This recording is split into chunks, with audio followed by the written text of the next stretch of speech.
What's good, everybody? Go ahead and like and subscribe. Do what the intro says to do, y'all. Just don't gawk at it. And right now, get that started right now while you're thinking about it. So glad to be back, y'all. Listen, it is July 1st. You know what that means. Do y'all understand what's happening this month? Two things are happening this month. Big Ten Media Days is coming up on the 22nd through the 24th. You know that's a big, like a marker that the season is almost here. But even bigger than that, we got fall camp starting on July 31st. Did y'all know that? Did y'all know that? I'm excited about that, y'all. So I wanted to lead with that. We got a lot to talk about today about our Buckeyes, but I wanted to put that in y'all's ear because I don't think y'all understand. We're getting closer. We're going to blink and we'll be right there for the season. Nevada, what's up, sir? How you feeling today? I'm feeling great. I just want to I want to congratulate you on such an awesome first show last night that we had. We blew the numbers out. We were hoping we'd have a good show. We ended up having a great show. I want to thank Yeah. you, B, for being a great co-host. I want to thank all the listeners in terms for showing up. And wow, that was very humbling that you guys just absolutely crushed it. And you're right, we're in July, man. The off season is officially over. We are Yeah. into the month of opening for fall camp, and we're going to be kicking it off against Texas before you know it. So yeah, I'm ready to get it on. Yeah, man. Yeah, great show. Lots of great feedback. I think we were on our for you the Wire fans out there, we were on our stringer bell, put the word out that we back up. It's official. We back. And I'm loving it. So great to be back with y'all again today. But yeah, we're gonna dive right into it, man. Our favorite guy, our favorite Buckeye, Jeremiah Smith, had some things to say, which was great, man. And so the first thing we're going to really dive into is his comments about Julian Saying. Now, listen, leading up to this, Buckeye Scoop has been telling you Julian Saying is him. Okay. We were saying that leading up to the spring game. And what did he do? Yes, it's a spring game, but still, it's almost 100,000 people on TV. And he took command. He was spraying up the field, looked accurate, confident. And, the whole back and forth controversy, who's going to start, there's still people hanging on. And shout out to Lincoln King host. We like Lincoln. He's going to be a great backup. But Julian Saying is that dude. And so the Jeremiah Smith comments about him, in our opinion, pretty much solidified any other doubt that who's going to be the starting quarterback. And I'm going to pull those comments up. But Nevada, what's your thoughts on that? I mean, was that not just what did you call it? The slip, Freudian slip from JJ admitting Sayan's going to be the de facto starter without saying it? Well, I mean, look, JJ is a guy of very few words, so when he speaks, Yeah. you do well to listen because he doesn't say a lot. He's a guy. He's not a holler guy. He's not a guy that's going out there and just making whatever types of proclamations. He lets his play do the talking for him. But look, he knows Julian Saying really well. Julian Saying was their 7-on-7 quarterback. The seven South Florida Express, as we've talked about many times, the premier 7-on-7 program in the country. They can have any quarterback they want. They go all over the country to find their quarterback. The kid they wanted was Julian Saying. And Yeah. so a lot of the information that we were getting about Julian Saying, frankly, was coming from South Florida Express people, from people that have seen him play. And I had the opportunity to watch him play in person in Southern California and at the Elite 11 where he won the Elite 11. So it's a pretty easy call to know that this guy was going to be really good. As you said, went out in the spring game, balled out. JJ's coming out talking about his arm talent, talking about how he can make all the throws, talking about how he's kind of ascending into that leadership position. And for me, I just look at it like Julian Sand he's Aaron Rodgers in terms of the type of quarterback that you want. He's that guy. He's not a Will Howard. He's not a 6'4", slam it up there, run the ball, do a thing. He's a classic drop back passer, stand in the pocket, deliver the ball. But he can scoot, averaged over 7 yards a carry in high school. I watched him run for 165 yards in a game in high school. I mean, like he can run the ball. He's a very willing runner. Just got that air about him. And I'm telling you, on when we play Texas and Arch Manning coming in with all the, you had Paul Feinbaum coming in and talking about how Arch Manning's the best quarterback since Tebow and this and that.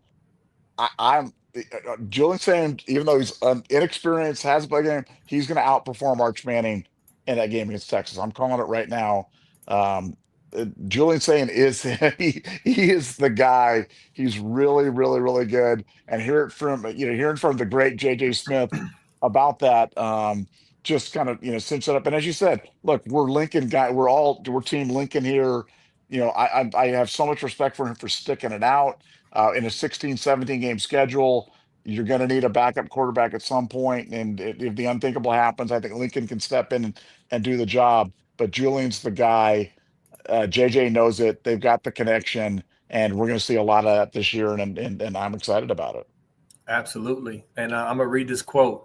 This is Jeremiah Smith on Julian saying, that arm is different. He can make any and every throw. Did y'all hear that? Just a smart quarterback. Like me, he's a little quiet. He's starting to come out of his shell. He's definitely going to be a guy. It's going to be scary for opponents. This is the soon-to-be GOAT talking, waxing eloquently about his future quarterback. Okay?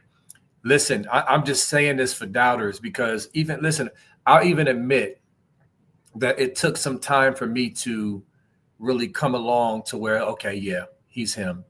Now he has to go on the field and produce in real games. We know this. We're very aware of this. But Nick Saban took him in and fought to the death for him for a reason. He was the Elite 11 winner for a reason. He was rated where he was for a reason. And I think we saw a little glimpse of that in the spring game, of him just taking command and slicing that defense up. Our defense is going to be trash now. Put the word out. Go ahead and tweet that. B. Moses said the defense is trash. You know how that works, Nevada. But but yeah, I mean, so that is high praise coming from JJ Smith. And like Nevada said, he doesn't really talk a lot. And for him to say those words to me, it just gets me even more pumped. And not only that, this picture I got of Julian saying up, that was before he picked up the offseason weight, y'all. He's picked up weight. He's a little more bulkier. And like Nevada said, I think people look at him. He's not the big 6'4", 6'5" guy that like Will Howard or even like a Justin Fields or Haskins. But he can scoot. He can run a little bit. He's not a statue. And he can, like JJ Smith said, he can make all the throws. If anybody would know if he can make all the throws, it would be JJ Smith, would it not? So, and I'm saying that as well because, again, admittedly, there were some games he came in, like Tennessee and some other games where he threw a couple passes that were short, but it was blistering cold. I was at that Tennessee game, and he came off cold off the bench, and it was blistering cold. But anyway, I'm excited. JJ Smith's excited. We got more to talk about with JJ Smith, but Nevada, I want to kick it back to you in regards to Julian saying there's been a knock about his size. How do you feel about that? Yeah, no, I mean, like you said, he's filled out. I mean, he's a youngster. Coach Mick's doing some good work with him. He's filled out quite a bit. He's put on about 15 pounds, noticeably thicker. Just you just I see it all the time. I saw it all the time.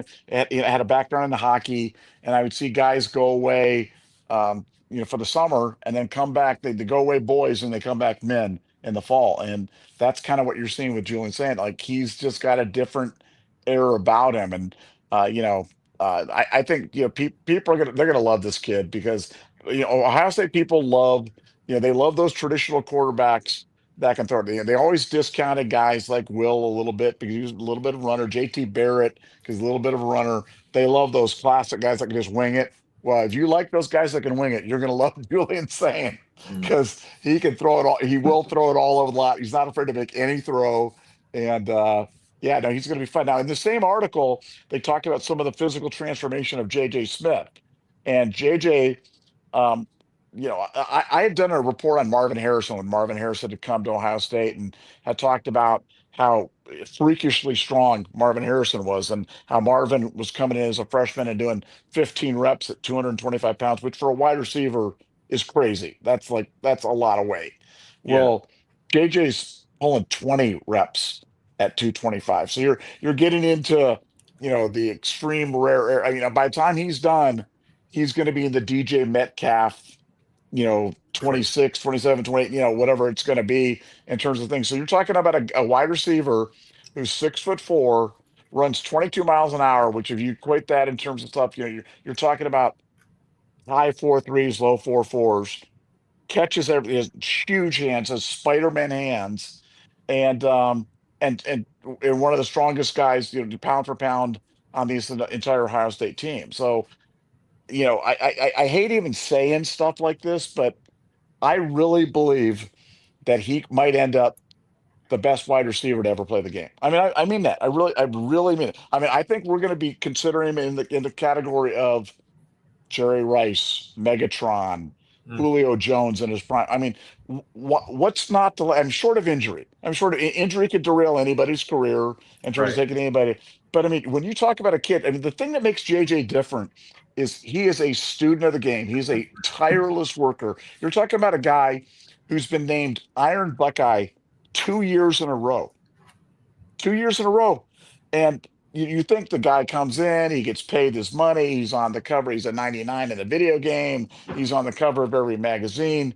Maybe he slacks off. Maybe that's a time for him to take it a little bit easier. It goes his head.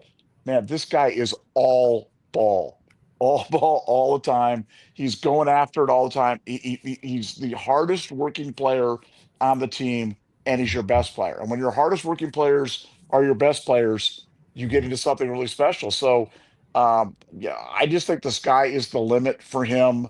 I cannot wait to see what he's going to do. I think he deserves to have a quarterback like Julian saying that can make the throws because the problem with, or I should say problem, the challenge with playing wide receiver is you depend upon other people to get the ball to you. Like it's not like a quarterback who gets the ball handed to him on every play, or even a running back where it's just like just hand it to me and let me go do my thing. Like the wide receiver depends on the offensive line blocking, giving the quarterback time to make the quarterback then coming back and making the throw to you, and then you have a chance to do your thing after that. But I think with this offensive line, with the Julian Sand, who is a very special quarterback, and then you've got this freakazoid and JJ Smith out there at wide receiver, we're going to be treated to something really, really special these next 2 years.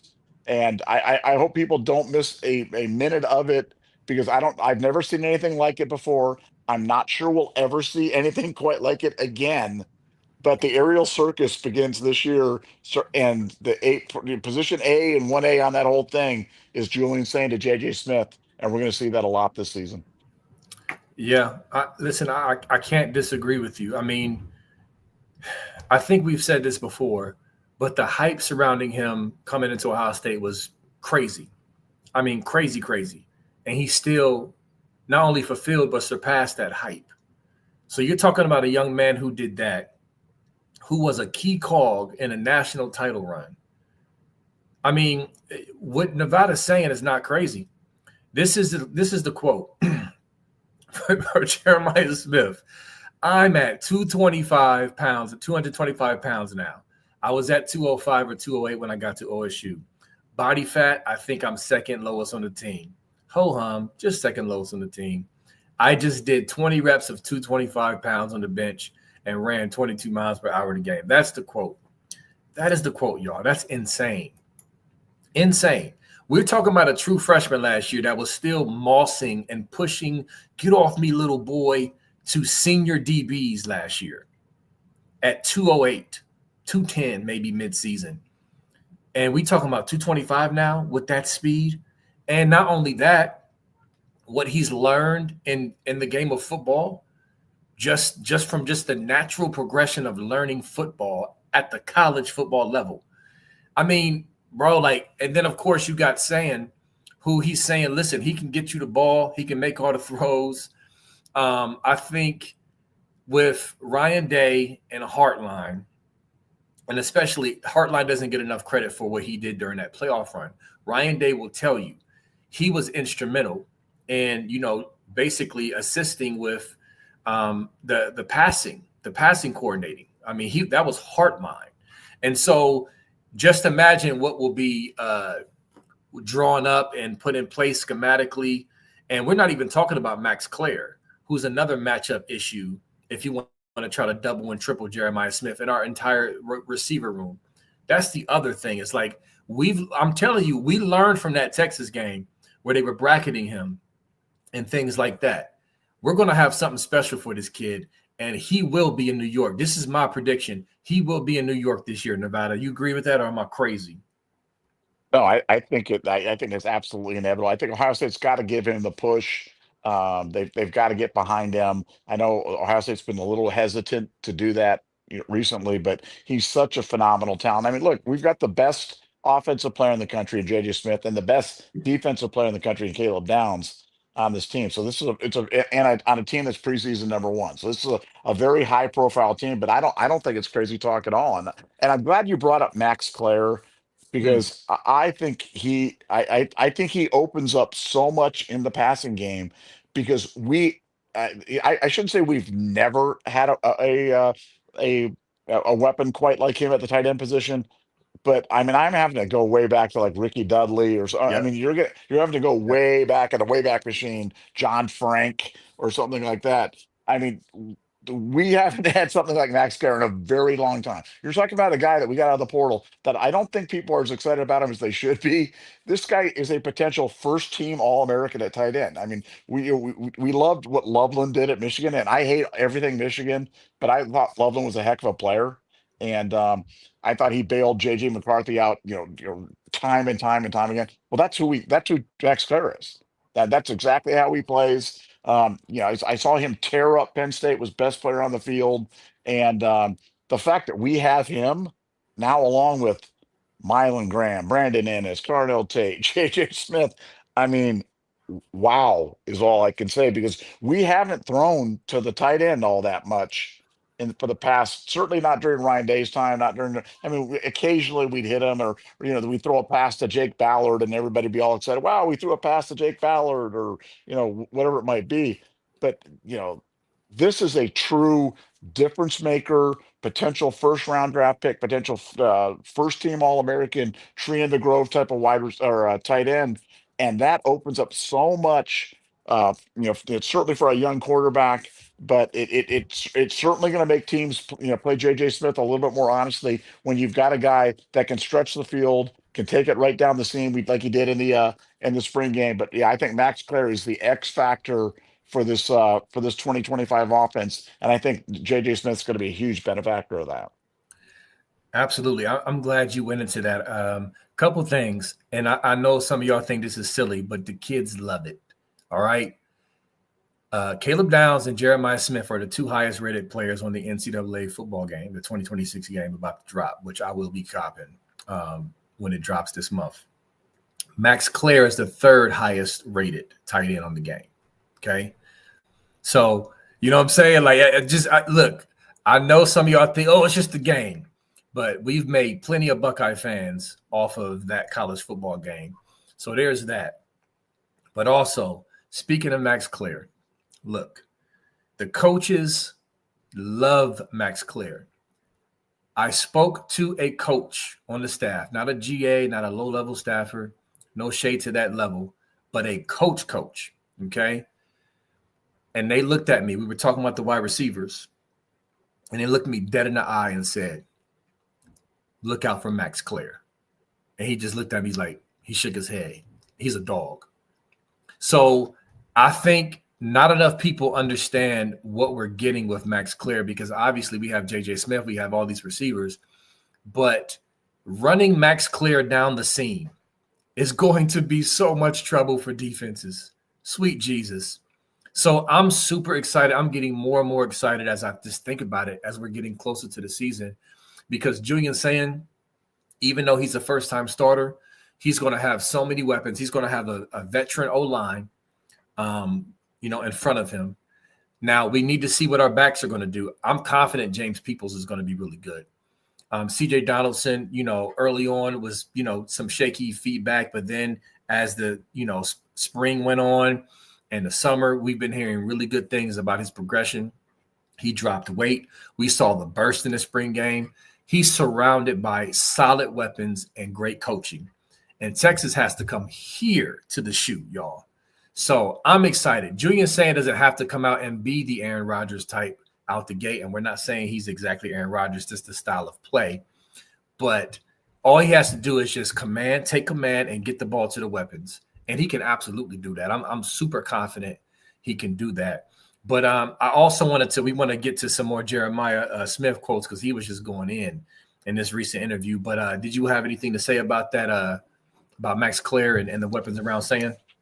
Well, no, I just look. I thought Will Howard became a really really good quarterback last year when Will Howard just played within the system and didn't have to force the ball. And he said the biggest thing was working with Billy Fessler, working with Chip Kelly, working with Ryan Day on just taking what the defense gave you. Taking the check downs, taking the safe throws, not putting the ball in jeopardy. Turnovers are the devil. We all know that. That's how you lose football games. And when you have an extra outlet like a Max Clare, when you've got people out of the backfield like CJ Donaldson and James People that are really, first-rate receivers, on top of obviously the finest receiving core in college football, it just makes the game easy. So because the quarterback doesn't have to force it. You don't have to put the ball in harm's way. You can be really careful with it. And like I said, JJ's always going to be the Marmaduke. JJ's always going to be the number one option.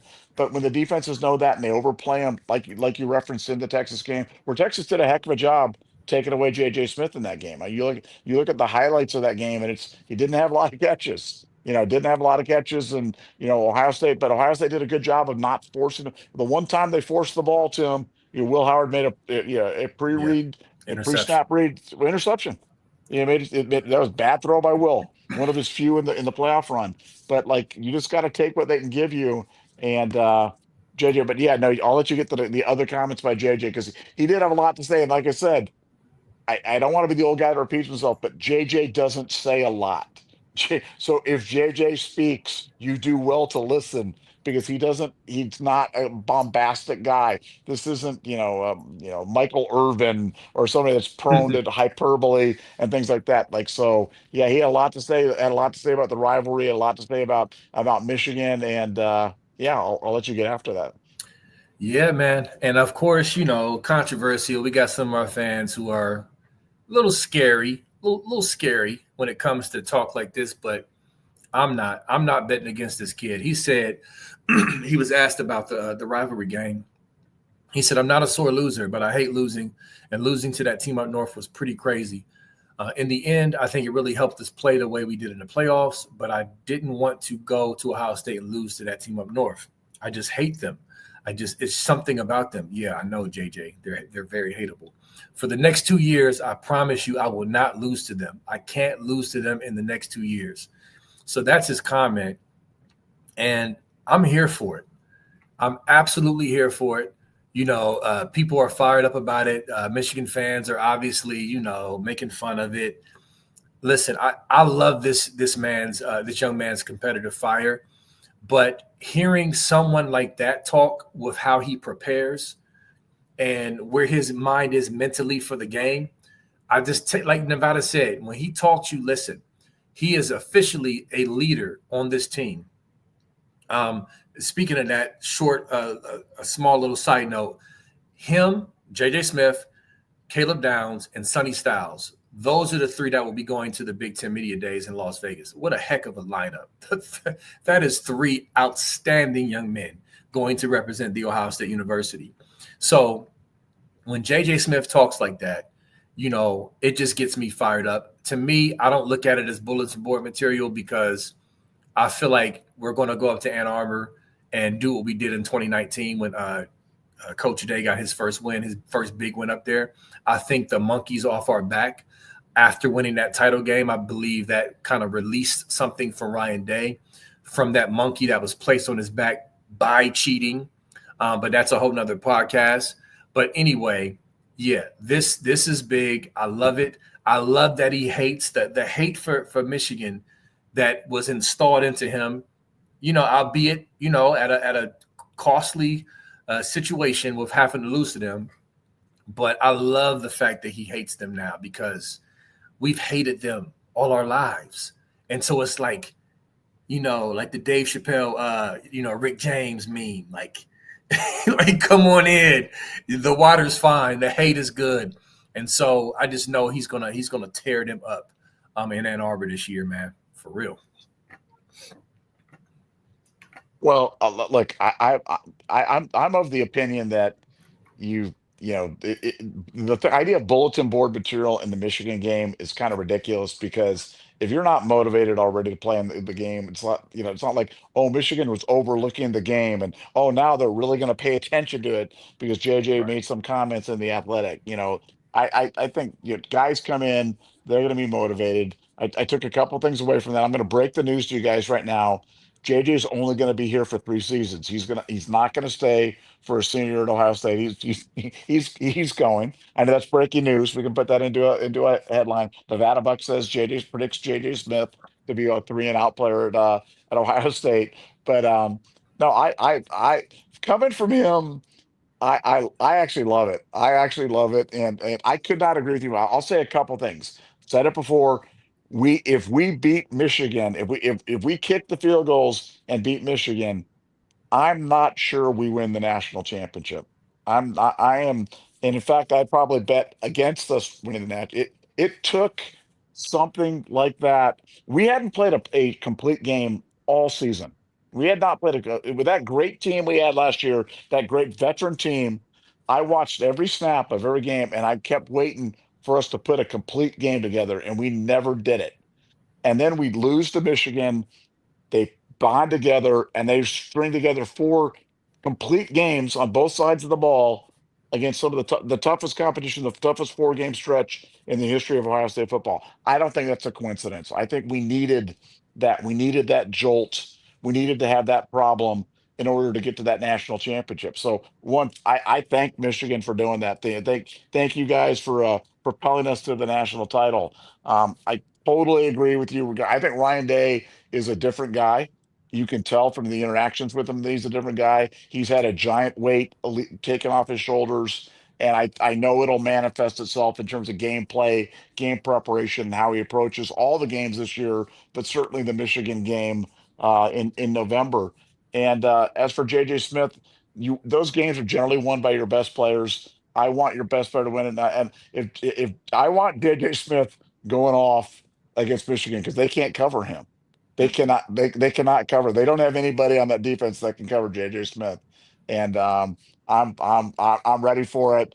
I love it. I love the confidence. I love the fact that we're going into the 2025 season as the defending national champions of college football. I said after that game, after that pass to JJ, I have that. I was there in Atlanta, and I have the memory because when Will stepped back, took a quick drop through the ball, I'm watching the ball in the air, and then I'm seeing JJ out of the corner of my eye open, and it's all coming through in a flash. I'm thinking, oh my gosh, we're gonna win the national championship. I mean, like I can still see it, still frozen there, and uh, and we did it. And I swore that I wouldn't stop smiling, uh, for a really long time after that, and I haven't. That's been, it's such a great memory, such a great thing to carry to 2025, and it's going to be a lot of fun. But I love that JJ called his shot, and I certainly would bet against that kid. That's for sure. Not at all. And I'm glad you said that because I purposely had to rock my national championship T-shirt today, just to remind the haters that we are indeed the national champions, and with no asterisks. Yeah, toughest playoff run ever. You cannot spin that.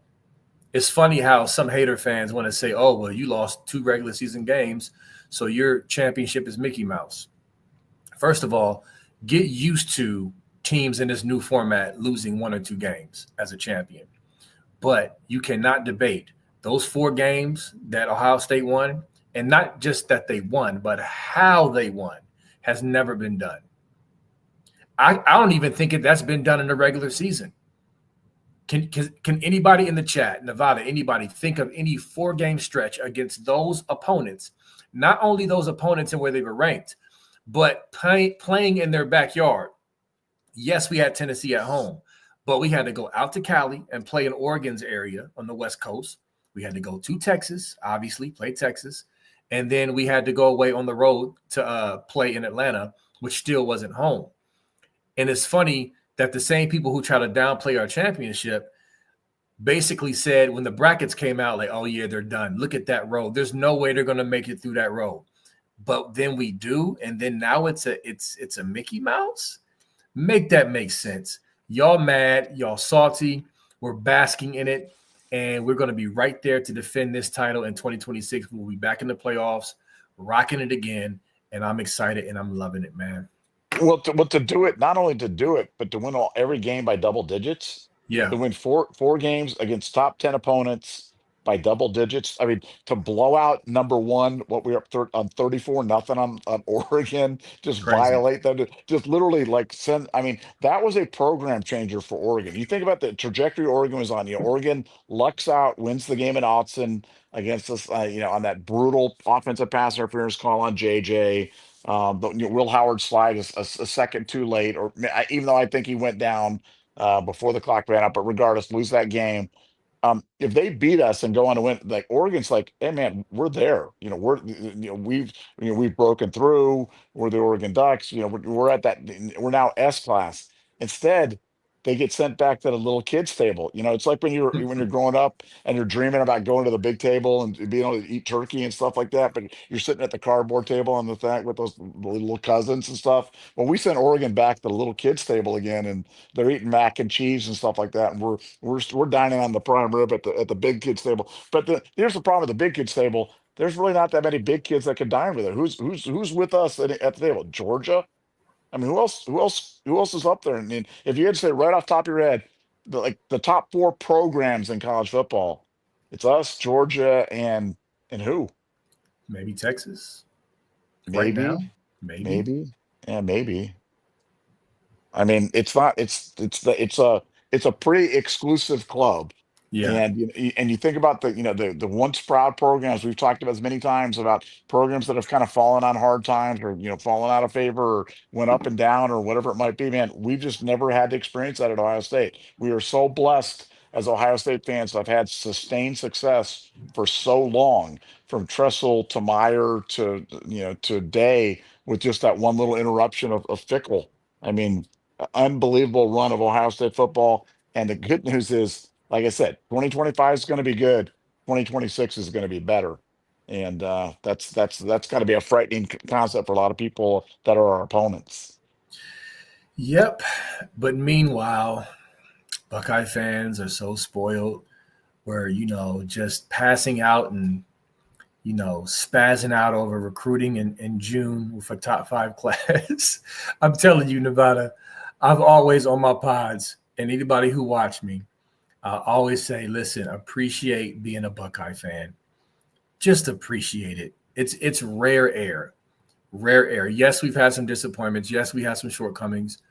But compared to the landscape, I mean, it's not comparable. And so we're going to we lost all this talent.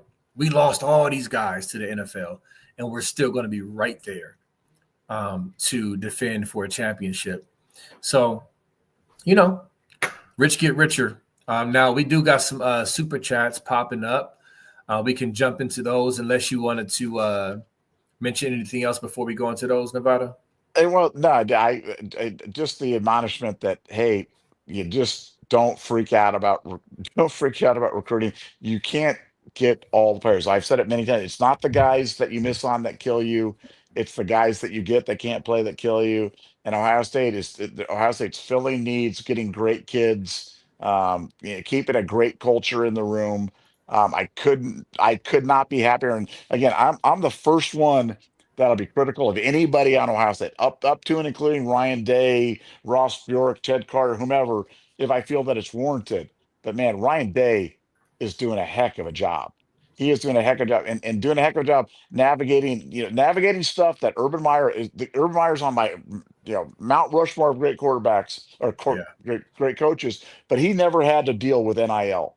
He never had to deal with the transfer portal. He never had to deal with the stuff that Ryan Day has to deal with. And Ryan Day is handling this masterfully and then delivers us a freaking national championship on top of all that.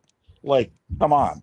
If you're not smiling as an Ohio State fan right now, man, you really need to check yourself, because these are good times, you know. And look, we may lose a game here, may lose a game there, whatever it's going to happen, but the future is exceedingly bright for the program. And Ryan Day's the right guy, 45 years old, long-term contract. Man, we are so blessed to be in the situation we are. And just I just want you guys to make sure you take an inventory of the good every day, because it's a good time to be an Ohio State fan. Absolutely. And for the record, Buckeye Scoop has not and did not call for Ryan Day's head. We never did. And so I'm saying that because I'm proud of that. I know it wasn't easy. It was tough. There was some moments it was like, oh, especially after that Michigan game. I was there in the stadium. It was tough. But like I've said before, I knew there was greatness in Ryan Day, and he just needed to get over the hump. And I wanted to see what it would be like against Tennessee at home, back against the wall, all the chips on the table for real. And what he and this team and these young men and these coaches did. Well, I mean, my son, my 9-year-old son, I mean, he loves the Buckeyes. He'll never forget that. Like watching that playoff run and watching after the sadness of losing to the team up north. I mean, that's just memories and it's just powerful stuff. And it's a life lesson, like he always preaches. So, God bless you, Coach Day. I know you're watching out there right now. Respect to you, sir, for stepping up and not giving up and really teaching a life lesson. And now, as I've said before, he has the Bruce Leroy glow now. It's a wrap. We about to go on a run. And the Michigan monkey will be off the back. And I'm just excited about it. So, yeah, absolutely agree with you, Nevada. All right. Let's get into some super chats. Mello, what's good, brother? Love you, man. Appreciate you. Thanks for the 10. Men lie, women lie, but numbers don't. Scoop on top. More and better content on the way. Salute. Buckeye Boys fam and Scoop fam. Haters are going to hate. OH, Nevada.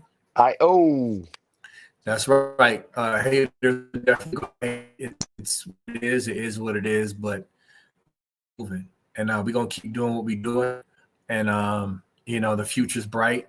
And the Scoop family is thick. Grateful. You got anything for that, Nevada?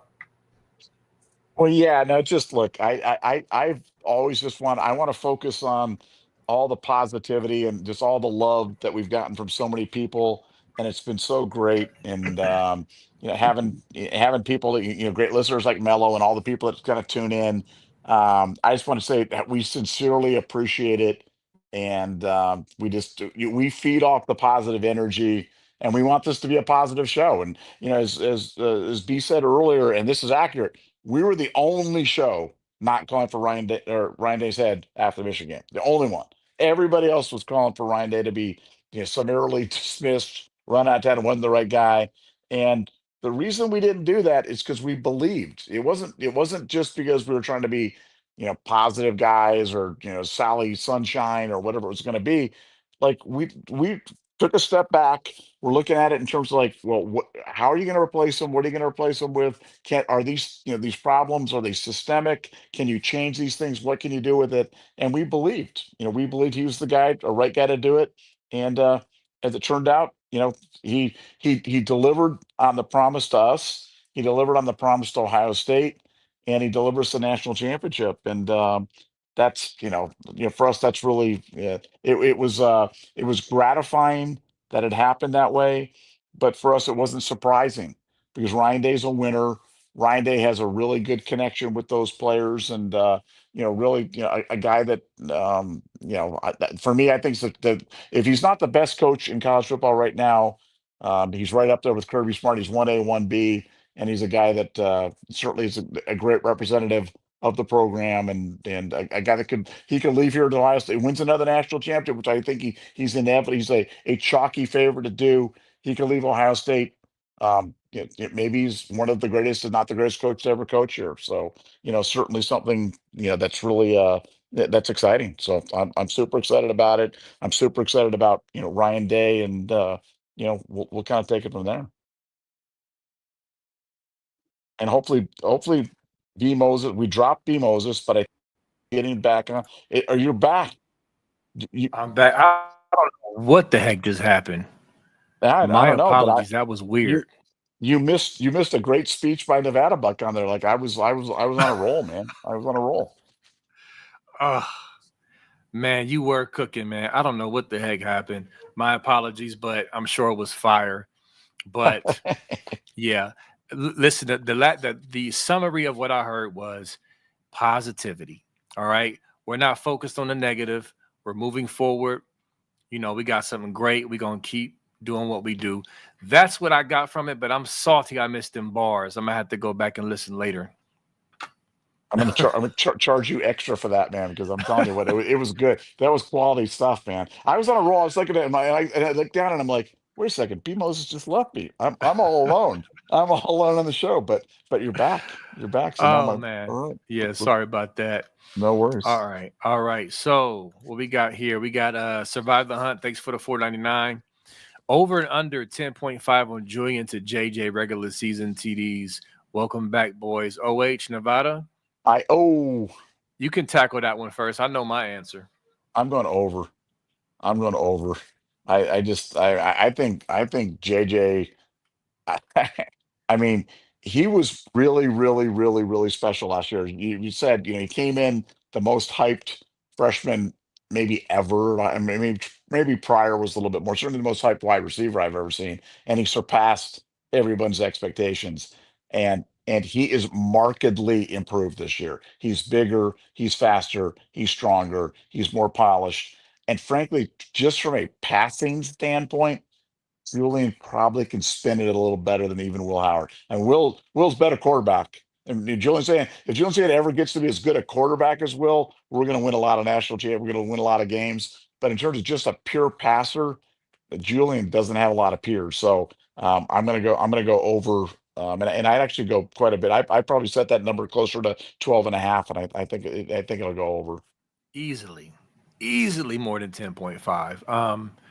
I just think because I think people may think, okay, well, down the field, is he going to? I'm thinking red zone too. I'm thinking fade routes, red zone. I mean, obviously, he's going to be a go to 10.5 easily. Yes, easily. I would go 10.5 with Nevada Buck at QB for real. I mean, that's just how I feel about it. The flag football all-star player and coach will I gotta get her. go. I go underhand. I go underhand of the ball because like my shoulders kind of go when I go overhand. So I always throw it underhand. And the kids are like, "Why are you throwing it underhand, coach?" I'm like, "Because if I throw it overhand, my shoulder's gonna pop out of the socket." You know what I'm saying? So you think I could go 10 and a half TTs to JJ going underhand? You think I could do that? Yes, All and right, just let's wind it up go. back there. Let's go. Throw the And screen Jeremiah pass, Smith just little screen pass to JJ behind just the get off line. me, little boy. Yes, absolutely. Great question. Survive the hunt. Easy answer, but great question. All right, we got Mickey. Thank you once again for the 1999. Appreciate you so much for the consistency. You are a blessing. Thank you for supporting the show like you do. And Jim Duchel, thank you for the 1999. I just, come to find out who you were yesterday per Nevada. So thank you. Keep doing what you guys are doing. Be in Nevada. You guys are killing it. Appreciate you, Jim. You got anything to say to Jim, Nevada? I mean, Jim, you're a gem, and to everybody who supports the show, we just appreciate you guys so much. And um, like I said, it's the shows. These shows are all about the people that we're doing these shows for you guys and having great people like Jim, like Mickey, like the regulars, the people that come in terms of doing. We just appreciate because we just know you don't have to do it. You don't have to support. You got better things to do in your life than take your time and super chatting and paying it forward and supporting the show, but you do it. And man, what that really says a lot about you. And we love you and we really appreciate you. And we appreciate everybody that tunes in. We mean that from the bottom of our heart. We want this to be a positive part of your day. We want you to leave these shows inspired. We want you to leave these shows going, man, I feel good. I'm happy. This makes me feel good about things. We want this to be about spreading the good news about Ohio State football. And Jim, that just is really kind of you, man. So really appreciate it, buddy. Yeah, definitely. There's been a lot of, like Nevada said, not to belabor the point, obviously haters gonna hate, there's noise and all that other stuff, but there's been a lot of positive feedback, a lot of support, a lot of encouragement. just a lot of love. And so, we want to focus on that, and we appreciate that, and we don't take it lightly. So thank you, Jim. I've never met you. I just got introduced to you, but you sound like a great guy. And so hopefully I get to meet you one day. All right. So next super chat, Jared Brandon. Thank you for the 10. That's a great last name. That's a great name, Brandon. Our guy, Julian, is wearing Troy's number. Just saying. I see what you did there. Haha, B Moses, fantastic job hosting the show. How many recruits are going to scram when the hammer comes down? OH, Nevada? That's a power pack super chat right there, bro. This is great. So yes, he is wearing. I don't think that gets talked about enough. That's a very, very good point. And honestly, in my opinion, I think him and Troy Smith, I don't think that's a bad comp when you look at the size. Troy Smith wasn't 6'5", 230. Troy Smith was what is he? What's his stats in there? Like, what is he, like 6 foot, 5'11" in real life? I've never stood next to him, and maybe I need to Google it, but he wasn't super tall and big, but he can spray that ball around. And so I think that's interesting that's not really talked about that much, him wearing Troy Smith's number. And again, thank you for the love. And yeah, it's funny. Again, you got the team up north scrambling, overpaying to beat this July 1st deadline to get this to tap into this uncapped NIL stuff, and just basically, hey, tell the recruits what we need to tell them to get them in, pay them whatever. And yeah, I mean, the hammer will change things. And so we're going to see. We're going to see if the upfront heavy loaded contract will keep them around on the ship or if they'll jump ship. That'll be one of the many storylines after the hammer drops. You got anything on this, Nevada? Yeah, no, I'll start with the hammer and then I'll go to the number 10. Yeah, when they look when the hammer drops, which it's going to drop, it's going to change a lot of things. I think it's going to change the complexion of their staff. I don't see how Sharon Moore survives this. I mean, you're talking about a guy that was suspended as he's a repeat offender that destroyed evidence in an active NCAA investigation. I don't, given what's been handed out to other people for stuff that was a lot, people got multiple year show causes for a lot less than destroying an evidence in an active investigation. And he even gets a 1 year show cause. So that's a pseudo 1 year suspension for Sharon Moore. How can they keep him as the head coach? So I think things are going to be changing up there. You change the head coach, you could have guys moving on, and I definitely inevitably that's going to affect the recruiting class. So we'll see. How this kind of spraying money around at these guys works with them. I've seen this story before. It's called Texas A&M. You go back and look at that Texas A&M class, which was the Yes. highest rated class. I mean, this Michigan class isn't in the same stratosphere as that. The Michigan class is like number 9 in the country right now. If we had Michigan's class right now, you guys would be marching on the Woody Hayes Athletic Center to burn it down because our recruiting sucks so bad. Instead, they're like celebrating, oh, we're number 9, we're number 9. The Texas A&M class was like the perfect class, 22 5 stars, and they won nothing. They won doodly squat, and they ended up everybody ended up going out other places. I think one guy, stayed around. I mean, it was just a complete and utter disaster. So, for Michigan, yeah, and that was without a hammer. So when this comes, man, I think all bets are off regarding Michigan football. As for the number 10, I think the number game is always an interesting one because you can always tell when they give the single digit numbers to the players, you can tell they think that they're players. And when you get 10 to a quarterback, it's like in soccer and youth soccer. If your kid gets 10, then you know your kid's the striker. That's like the best. Everybody wants jersey number 10. Like that's the one. And you give your best player number 10, so you always know which way the player is. And quarterback, man, number 10 at Ohio State, that comes with heavy expectations. But you're right.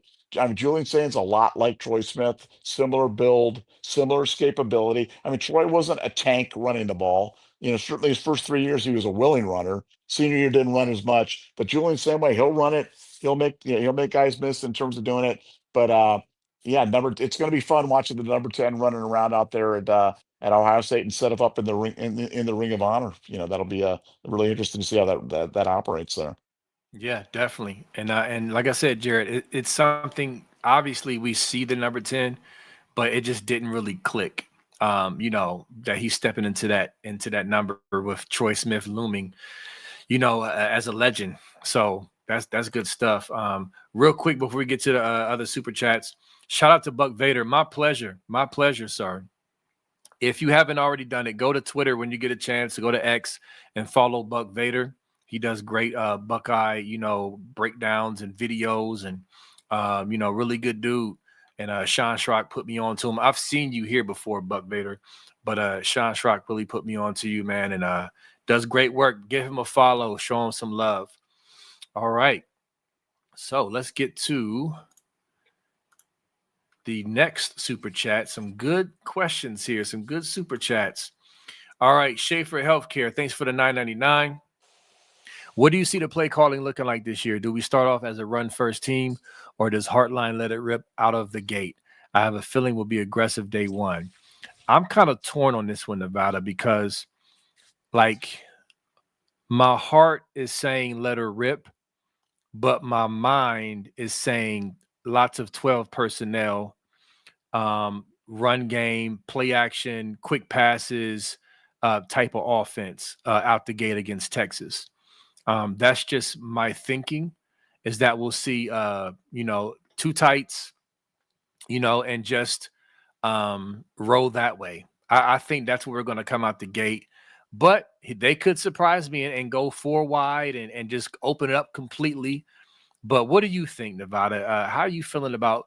Because they're saying for the season. Let me see. Do we start off as a run first team? Okay, so he's saying start off. How do you think we come out against Texas? Well, it's kind of an open question, because I think, one of the things here's one of the storylines that didn't get talked a lot about in the spring, and it wasn't, we didn't see it a lot in the spring game, because of the rules of the spring game, the way it was going. The defense was running ahead of the offense a lot during the spring, and specifically in terms of pass protection.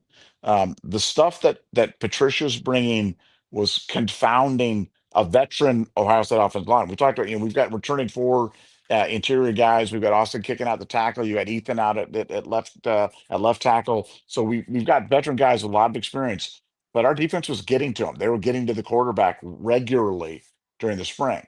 So I think they're going to be a little hesitant to put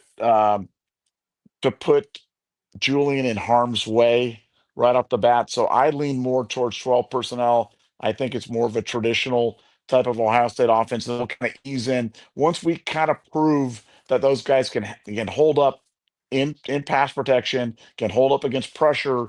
I think it'll do it. But I think, also I think Brian's kind of expecting that everybody's looking at him as like an air raid guy. You're the wide receivers coach. You're going to come out and you're going to be tossing all over the yard. And I think Brian wants to be he wants to be Chip Kelly more than he wants to be Mike Leach. And I think, he learned a lot from Chip Kelly, and Chip Kelly is the run guru of run gurus. He learned a lot from him, watched him operate last year at a high level. You can still throw the ball a lot when you're pass first. And especially when you've got a tight end like with Max Clare, you can do a lot in play action. So I'm going to say 12 personnel, run first, traditional run to set up the pass, but specifically because we've got to make sure that we shore up our pass protection and keep Julian Saint upright. That's my take. Yep, I agree. That's what I'm leaning towards. And then of course, Coach Bowen, who's really good with the run game. I think he can come in and really help up with concepts as well. So yeah, that's my final answer is 12 personnel out the gate, and then as things progress, open it up. I think that's the most logical answer. All right. Let's see. We got Dev. What up, brother? Thanks for the 2. Let's start a Scoop JJ for Heisman campaign. 16 greater than 10. So listen, you know me, bro. I got the graphics popping, videos. I can get that done. I can start putting out some memes and graphics for the JJ for Heisman push. I can kick it off. Matter of fact, I'm going to do that. That'll be something I'm going to work on, this week. So that's a great idea. And I know Jerry Emick is on his way out retiring.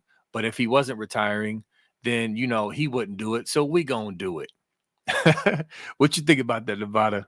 JJ Yeah, for Heisman? I like it. I like it. Hey, look, I know you were the guy that was the brains behind the McNutt for Heisman type of thing, and so now you're going to move on from McNutt for Heisman to JJ for Heisman. I'm sorry the McNutt for Heisman thing didn't work out for you, I think your chances with JJ are a lot better. So yeah, I'm in, man. Let's go. I'm on team JJ for Heisman.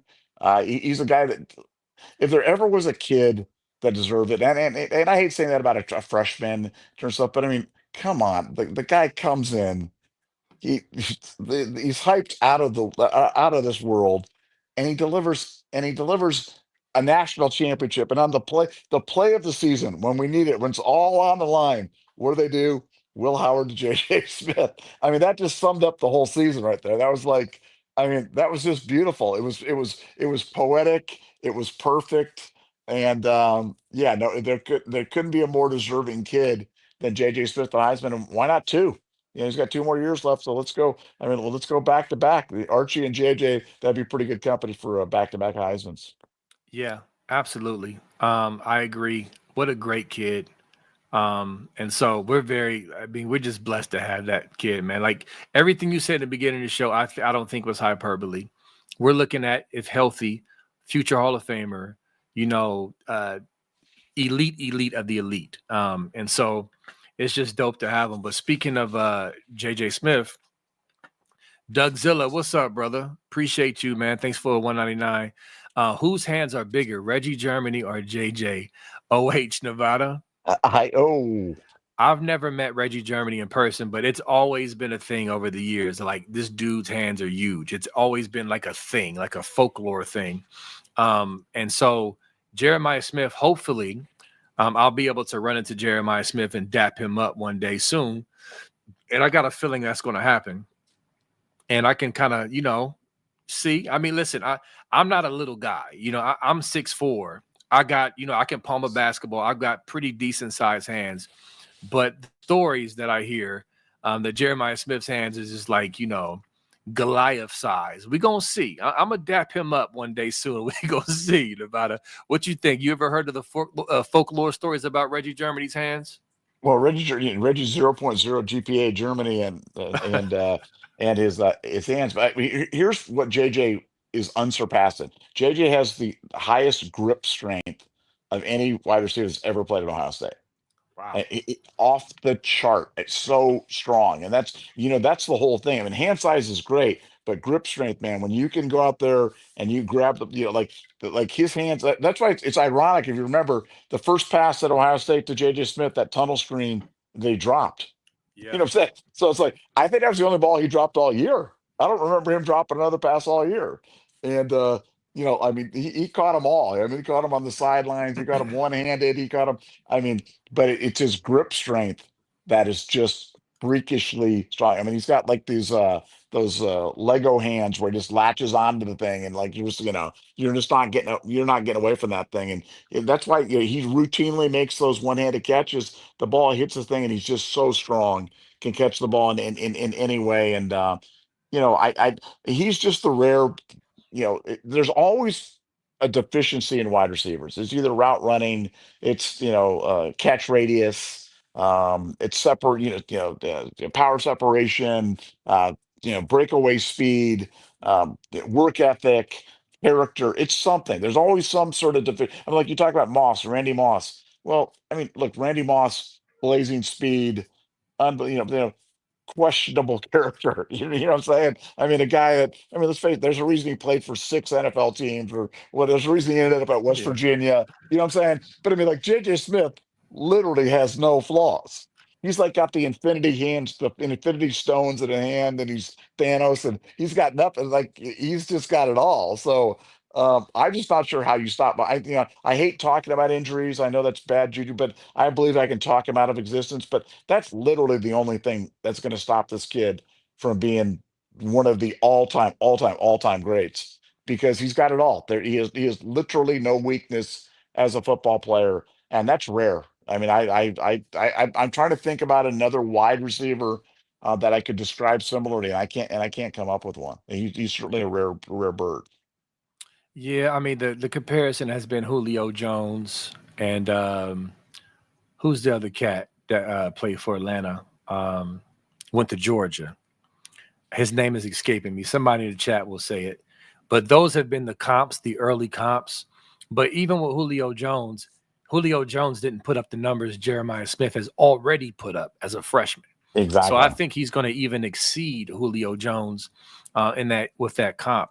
So yeah, I mean, listen, it is what it is, man. I mean, the kid's a dog. He's a monster, but it's not just about his measurables. Somebody said Megatron. Yeah, that's another great one.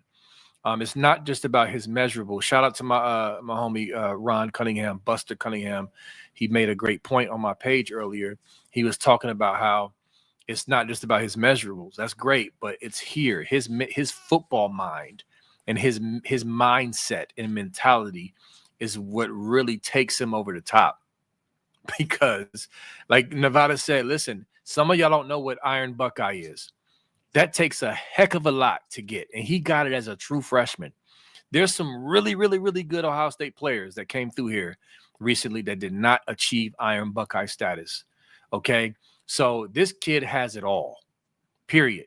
So yeah, I mean, there's nothing really more to say about that, but yeah, we're gonna go ahead and wrap it up. Listen, it's July, y'all. We're excited. Football is almost here. Okay. Fall camp starts this month. Oh, also, by the way, for the fans here in Columbus and the surrounding areas in Ohio, it's open practice for the first three fall camp practices starting July 31st.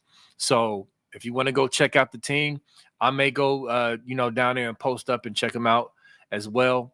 But the first three fall practices are open to the public. So I want to let y'all know that. You got anything else to say, Nevada, before we hop off? No, I mean, look, this is a great time of the year. It's the official end of the off season. So if you've been like waiting, counting the months, you're like, hey, the off season, when's the off season? We got to go. We're in July. Camp starts this month. So we're through the off season. We're now on official countdown to the first football game, and it's going to be a great year. And Ohio State's having a great start. We're getting some terrific nuggets coming next couple days on some defensive philosophy changes under people asking how's the defense going to be different under Matt Patricia. What are they going to be doing? What's he got cooking up? Well, we got some answers for you on that. We'll discuss that on the podcast. We'll discuss that. Everything we always discuss first at BuckeyeScoop.com. So if you're not a member at BuckeyeScoop.com, you like this podcast, I'm telling you, you're missing out because the other 23 hours a day, we're cooking it up at BuckeyeScoop.com. We always break everything there first, but gonna have some stuff on the defense under Matt Patricia, and you may find that to be very interesting. So stay tuned. Yeah, I'm fired up about that. I got a lot to say about Matty P. I cannot wait. But yes, BuckeyeScoop.com, best message board ever. I've been on all of them over the years. Nothing's close to that. So make sure you subscribe. If you're thinking about it, hop in, jump in. A lot of great discussion threads. I'm on there heavy. Nevada's on there heavy. Go ahead and do what it do and holler at me when you get there. All right, Buckeye Scoop family, we will see y'all tomorrow, same time. Peace.